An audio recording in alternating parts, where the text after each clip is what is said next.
Impossible de savoir s'il y a toujours des fuites de gaz au puits numéro 2 de Junex à Saint-Grégoire.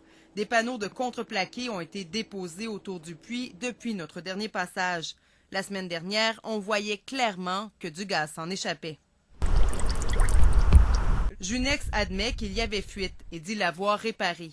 Il qualifie le problème de détail. Mais les voisins du puits sont loin d'être rassurés. On n'a peut-être pas tout à fait tort de s'inquiéter, en fait, du mode d'emploi de l'industrie, là, quand on dit, en fait, qu'il n'y a plus de fuite du tout puis on barricade l'endroit. La compagnie Junex avait mentionné qu'il s'agissait d'un problème de fissure suite au gel et dégel, ce qui s'avère pas être très rassurant. Ils ne sont pas les seuls à se poser des questions. Lundi soir, au conseil municipal de Bécancour, des citoyens ont exprimé leur ras-le-bol au maire. Vous ne nous rassurez pas.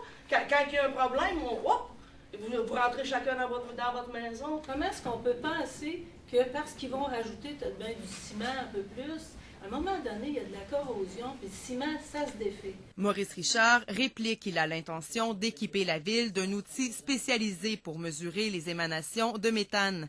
L'objectif, surveiller de plus près les 15 puits sur le territoire de Bécancour. Notre intention, c'est de regarder la possibilité s'il ne pourrait pas y avoir des inspections à caractère systématique et aller aussi loin que dire des inspections à caractère hebdomadaire. Le ministère dit avoir communiqué avec Junex. L'entreprise leur a informé qu'elle procédait à des travaux d'entretien. Le ministère n'en connaît pas la teneur et n'est pas retourné inspecter le puits. Marie-Claude Paradis-Desfossés, TVA Nouvelles, Trois-Rivières.